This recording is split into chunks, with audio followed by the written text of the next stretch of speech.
Sudah selalu punya tradisi bisa berbincang dengan anggota keagama dan mudah-mudahan ini bisa terus berlangsung. Yang ngerti bahasa Jawa angkat tangan. Oke. Ini soalnya saya memulai dengan bahasa Jawa ini sampai akhir ini. Yang di atas, yang nggak ngerti bahasa Jawa angkat tangan. Yang nggak ngerti, halah masa 4 tahun nggak ngerti? Loh kalau kamu mau tanya, Bu, tempe gitu gimana makanya? Gini ceritanya teman-teman. Ini saya tulis sewengi ra iso turu aku. Amenangi jaman edan. Ewoh oyo ing pambudi. Melu edan nora tahan. Yen tan melu anglakoni. Boyo keduman milik. Kaliren wekosanipun. Dilalah kersaning Allah. Ayo yang Jawa angkat tangan, bisa mengartikan ini. Hadiahnya sepeda. Ngacung serius iki. Ayo siapa yang bisa mengartikan ini? Bisa bro, sini. Mas kasih mic mas. Duh iki nukok ke sepeda tenan ya aku. Kita tes ya. Kalau cara dia mengartikan nanti salah, dia belikan sepeda saya. Oh no loh. Sini bro. Lari wisudawan no. Kalau lari itu kelihatan IP-nya hampir 4. Ya, namanya siapa? Udah sini nggak apa-apa. Udah situ aja. Oh iya kasih mic. Namanya siapa bro?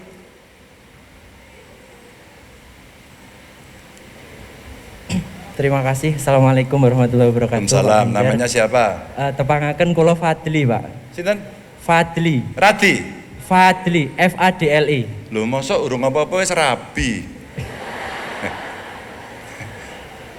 Panggilannya siapa? Fadli, Pak. Oke, Di. Nggih. Fakultas apa? Ilmu budaya. Ilmu. Sini. Tar nih. Ini pagi ini langsung rugi bandar. Kamu ceritakan apa artinya sama teman-temanmu? Nggih. Menika adalah apa loh? Kamu pakai bahasa Jawa apa bahasa Indonesia? Kalau penerjemahan bahasa Indonesia. Oh iya. Ya, langsung itu. Ini adalah Pak, kutipan dari Serat Kolotido. Ya. Pengarangnya adalah Ronggo Warsito. Waduh, ini sastra Nusantara cah iki. Terus isinya itu mengenai gejolak dalam dunia politik di mana politik apa lho? Nggih Pak, politik waktu itu Pak. Diterjemahke sekarang politik lho. Amenangi zaman edan. Ya. Amenangi zaman edan itu sebenarnya ini metafora ya Pak. Mengalami zaman edan itu zaman yang menggambarkan kondisi kerajaan Surakarta pada waktu itu yang carut marut seperti itu.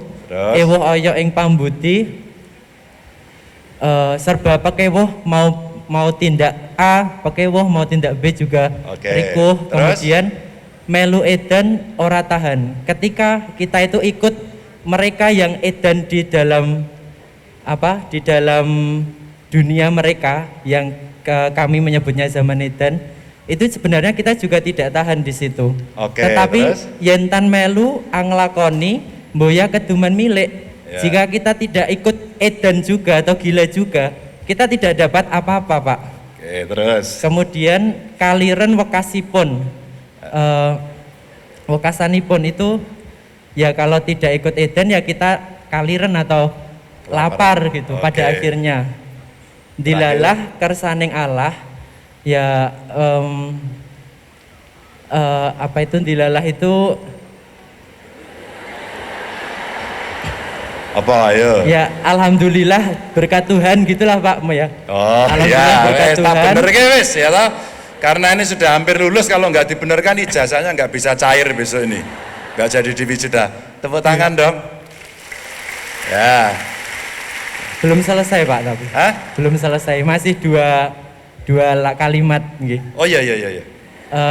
Bekjo bekjaning kang lali. Masih beruntung atau lebih beruntung orang yang lupa ya. luwih bejo, kang eling lan waspada, tapi lebih beruntung lagi orang yang ingat dan selalu waspada. Itu pesan dari Pujangga Surakarta Ranggawarsita. Terima kasih. Bung, kamu pilih tak kasih buku atau handphone? Karena saya punya perpustakaan, saya milih buku, Pak. Hah? Saya milih buku. Oke, iya. Pilihannya 3 kali. Buku atau laptop? Ini sukanya perpustakaan loh. Ini cerita iman dan godaan kok. Buku atau laptop? Oke, kalau pilihannya dirubah, saya milih anu aja, Pak. Hah? Milih laptop aja. Apa? Laptop aja, karena laptopnya bisa. Nggak usah pakai alasan, oh tinggal milih aja pakai alat. Buku atau laptop? Bismillah laptop. Laptop? Ya. Anggo bismillah ya. Laptop apa sepeda? Laptop saja, Pak. Hah? Laptop. Tetap laptop? Oke, laptop saja. Mas dikasih laptop aja ini. Tepuk tangan dong. Makasih ya Mas. Ya, terima kasih Pak. Jadi diingatkan tadi sak beja-bejane wong kang lali luwih bejo wong sing eling lan waspada. Penerjemahannya seperti itu. Jadi mengalami zaman yang gila semuanya, serba salah kalau kita bersikap. Ikut gila itu ya tidak tahan, wong kamu waras gitu kan. Tapi kalau tidak ikut melakukan, ini tidak akan mendapatkan bagian. Godaan yang sangat luar biasa seperti kondisi ketika kemudian korupsi merajalela, kamu ikut korupsi apa enggak? Ini ujian integritas buat kawan-kawan semuanya yang nanti Anda akan siap-siap ke lapangan. Anda mau bekerja, punya kenalan semuanya, nggak dapat kerja, nggak tahan. Mau ikut gila, nyogok. Mau ikut gila, jual beli agar bisa masuk. Ini godaan. Insya Allah saya doakan kawan-kawan tidak ikut jalur itu. Selalu eling lan waspada. Dan betapapun beruntungnya orang yang lupa, masih beruntung orang yang masih ingat, sadar, dan tadi dibicarakan selalu waspada. Seluruh aktivitas akademika Universitas Gadjah Mada yang mulia, Bu Rektor, seluruh pimpinan yang ada di sini, dan tentu rekan-rekan yang besok pagi menjadi anggota Kagama. Selamat atas capaian yang luar biasa, yang pasti di balik wisuda besok ada dosen-dosen yang menjengkelkan. Di balik wisuda besok ada dosen yang selalu memberikan tugas bertumpuk-tumpuk, betul nggak? Di balik wisuda besok pasti banyak dosen yang pelit kasih nilai, betul nggak? Dan di balik itu semua dosennya nyebelin, betul nggak? Betul Bu Rektor. Ini durhaka loh sama dosennya. Di balik dosen yang nyebelin, yang nilainya pelit, kasih tugas terus-menerus, disitulah sebenarnya mentor terbaik yang sedang menyiapkan Anda untuk kesuksesan.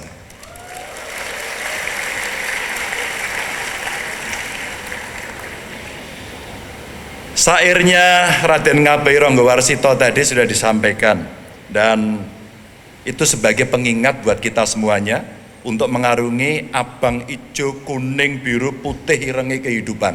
Semua akan Anda lalui. Kita sama-sama akan menyadari bahwa syair itu seperti melintasi zaman, futuristik, selalu aktual untuk diterjemahkan dan dijadikan rujukan oleh teman-teman. Bukan hanya dalam skala lokal, bahkan bisa dalam skala nasional. Syair itu sangat kontekstual untuk menerjemahkan segala keadaan masyarakat pada level global. Bahkan syair itu juga pantas jadi pegangan hidup pribadi yang merdeka. Para keluarga, para kelompok-kelompok komunitas, agama, negara bahkan menghadapi tantangan dan tentu juga mara bahaya.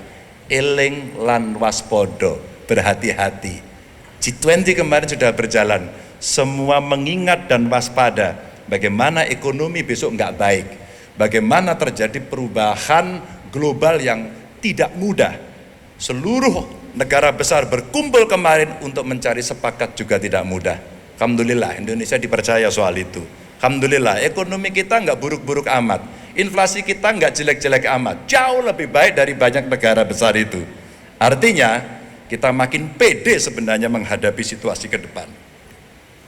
Teman-teman, tapi seberapa Besarkah kadar eling dan waspada yang kita miliki sebenarnya? Karena eling bukan sekedar kelingan atau hanya sekedar mengingat-ingat, karena waspada juga bukan sekedar kewaspadaan saja. Jika eling adalah manifestasi dari penguasaan ilmu pengetahuan, maka waspada merupakan manifestasi ngelandepke, apa itu? Menajamkan, mengasah dari ilmu pengetahuan yang ada, sekaligus mengasah indera kita, dalam hal ini rasa, rasa. Ini yang penting sekali. Dan tentu saja pikiran dan perasaan yang kita miliki kita asah tiap hari. Kepekaan. Kalau kita tidak mengasah kepekaan, saya khawatir yang muncul adalah kepekoan. Bahaya. Bapak Ibu teman-teman, bukan sekedar mengoptimalkan kemampuan pikiran, sebenarnya kita juga perlu mengoptimalkan seluruh potensi jiwa raga kita. Maaf, 1000 maaf, sekali lagi maaf, saya tidak bermaksud menggurui, tapi saya ingin mencoba menggugah kesadaran kita semuanya. Jangan sampai pengetahuan yang diwariskan leluhur kita itu kita lupakan, jangan sampai. Dan jangan sampai kita membuang, apalagi kita anggap itu ketinggalan zaman. Kalau bahasa orang tua kita, kualat gitu. Karena akan terbukti pada saat kemudian kita bergaul, kita berinteraksi, eling lan waspodo, saling menghormati dan sebagainya, itu hari ini akan kita butuhkan. Karena bisa jadi yang keliru menafsirkan atau jangan-jangan nalar kita yang tidak mampu, yang kemudian menganggap itu sebagai satu yang kuno. Dalam beberapa hal yang sifatnya praksis, mungkin ada anggapan kita ini tertinggal dari negara-negara maju. Eropa, Amerika, mungkin di Asia, Jepang, Australia dan sebagainya. Tapi Bapak Ibu hadirin semuanya, dari segi esensi filosofi kita memiliki dasar yang sama dengan negara-negara maju dimanapun sebenarnya. Kebetulan mereka yang membuat hidup kita seperti ini mesti melakukan berbagai macam penyesuaian. Semua melakukan adaptasi. Contoh sederhananya kira-kira musim. Di Eropa kenapa ada kulkas? Karena musimnya tidak seperti yang ada di Indonesia. Di Indonesia kamu keluar jalan sana langsung tuku sego pecel ke SGPC, makan gudeg di Malioboro atau pecel lele di Jalan Kaliurang. Masih apa enggak ya? Dulu kalau makan pecel lelenya satu, nasinya bebas. Saat saya pacaran dulu. So sweet lah pokoknya. Pecel lele with love. Itu yang terjadi. Dan bagaimana mereka menciptakan kehangatan karena suasana yang dingin? Pasti itu adaptasi. Dan di balik itu, untuk merespons semuanya adalah ilmu pengetahuan. Ya, kemudian kulkas muncul, AC muncul. Kenapa tidak muncul di tempat kita? Wong kita nggak butuh-butuh amat. Kita itu ngadem aja di bawah pohon mangga. Sambil uyon-uyon, terus kemudian bergurau, kita bisa tertidur di situ. Coba teman-teman hari ini hidup di Eropa, hari ini bulan ini. Kaku. Itu yang terjadi. Kalau kemudian ada yang mengatakan ketertinggalan kita ini karena lamanya masa penjajahan, maka saya rasa sangat tepat jika negara kita diprediksi bakal menjadi adidaya 100 tahun kemerdekaan kita 2045. McKinsey, PricewaterhouseCoopers, Standard Chartered semua sudah meramalkan kita besok di ekonomi 7 atau 4 ya. Kalau achievement kita bagus kita 4. Kalau achievement kita buruk 7 mungkin lebih parah lagi. Dan itu butuh kondusivitas, itu butuh persatuan. Bahasa Pancasilanya itu persatuan Indonesia. Mau gelutan, mau berbincang soal masa lalu, berbincang perbedaan kita terus-menerus yang nggak ada habis-habisnya, atau kita menjemput masa depan yang membutuhkan pikiran yang makin strategis, ilmu pengetahuan yang makin luas, makin dalam. Dan jika pada tataran filosofis atau dasarnya kita sudah punya, maka sekarang yang mesti kita kejar adalah sisi praksisnya. Hari ini, kalau Presiden mengatakan, hilirisasi yuk, ya ayo kita hilirisasi. Tadi ada saya tanya tekniknya nuklir, ya, ada filsafat, thinker ini, pemikir itu. Ada tadi Fakultas Hukum adik kelas saya. Semua mere-engineer, ada dokter seperti Bu Ova. Ya, kita akan menghadapi situasi yang gak gampang dari sisi penyakit. Tiba-tiba di Aceh muncul polio, tiba-tiba pandemi belum beres. Dan vaksin kita untuk vaksin booster belum beres. Tapi kita bisa buat sendiri nggak ya? Harapan itu ada di pundak kawan-kawan semuanya. Tahun lalu Ristek Dikti melansir peningkatan 6 kali lipat publikasi jurnal internasional kita dari 8.000 menjadi 50.000 jurnal internasional selama 6 tahun. Oke juga itu. Yang ikut tepuk tangan, Anda juga menulis jurnal itu? Oke, belum sempat, saya tahu Anda sibuk menyelesaikan skripsi kemarin. Tapi sebenarnya seberapa banyak jurnal yang kontekstual dengan keperluan dan orientasi kemajuan kehidupan negara kita? Mari kita hitung. Tahun 2022 lalu, Wakil Presiden kita menyebut menurut UNESCO Institute for Statistics, indeks jumlah peneliti Indonesia cuma 216 per 1 juta penduduk. Ini kemarin Pak Wapres menyampaikan, kenyataan itu tentu masih jauh dibandingkan Jepang, Korea, Rusia, Cina. Belum lagi jika kita bicara tentang sarjana sains, teknologi, teknik, dan matematika atau STEM. Ini ada negara G20 teman-teman. Kalau saya bisa ceritakan sedikit, itu kira-kira di antara negara G20 kitalah yang memiliki lulusan STEM yang paling sedikit. Tenang, nanti diperbanyak setelah teman-teman di wisuda besok. Jumlahnya kira-kira 19,42%, masih kalah dibandingkan Rusia dengan lulusan STEM-nya 31,06% dan India 32,65%. Ini saya ceritakan aja. Dengan melihat contoh sederhana itu, Bapak Ibu, teman-teman, kita sudah merasa ada pukulan yang cukup keras yang menimpa pada kepala kita, tapi sekeras apapun pukulannya, ya harus kita terima dengan dalam rangka agar kita tadi itu eling lan waspodo. Dunia berubah, adaptasi harus lebih cepat lagi. Dan dunia pendidikan, ruang ilmu pengetahuan yang harus memegang kendali utamanya mesti kita rawat terus menerus. Anggarannya ya iya, kapasitasnya ya iya, dan makin cepat. Tadi dengan Bu Menteri Tenaga Kerja kita bicara magang. Magang itu adalah proses internalisasi yang ciamik, dan terbukti kemudian implementasi dari ilmu yang teman-teman miliki jauh akan lebih cepat. Maka saya berharap betul ilmu yang Anda miliki akan diterapkan dengan baik, sebisa-bisanya pada rel ilmu pengetahuan yang Anda dapatkan, sebisa-bisanya. Sayang memang kalau kemudian ilmu yang kurang lebih 4 tahun teman-teman dapatkan ditinggalkan begitu saja. Saya berharap Anda akan ke S2, Anda akan ke S3, dan negara punya LPDP untuk memberikan ruang yang paling banyak, dan sudah banyak teman-teman menikmati itu. Saya hakul yakin kawan-kawan keagama muda ini akan mampu mendapatkan itu. Apakah keagama bisa membantu? Sangat bisa. Kebetulan saya diskusi terus dengan para direksi LPDP, kalau tidak salah kemarin lagi ada di sini ya Bu ya. Dia minta mau ketemu saya untuk mencari bibit-bibit yang hebat ini, kita buatkan crash program, karena harapan 2045 adalah Anda semuanya.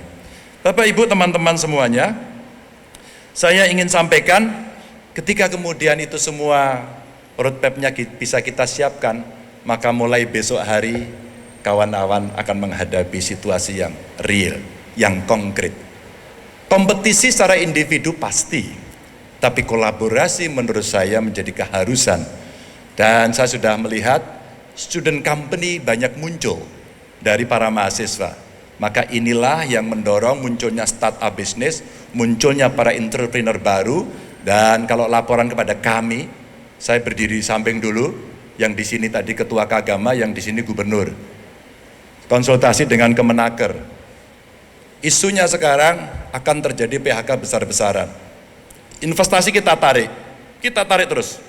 Tapi kalau itu tidak diimbangi dengan excellent services, tidak diimbangi dengan pemberantasan korupsi dan pungli, maka sebenarnya kita sedang jalan di tempat.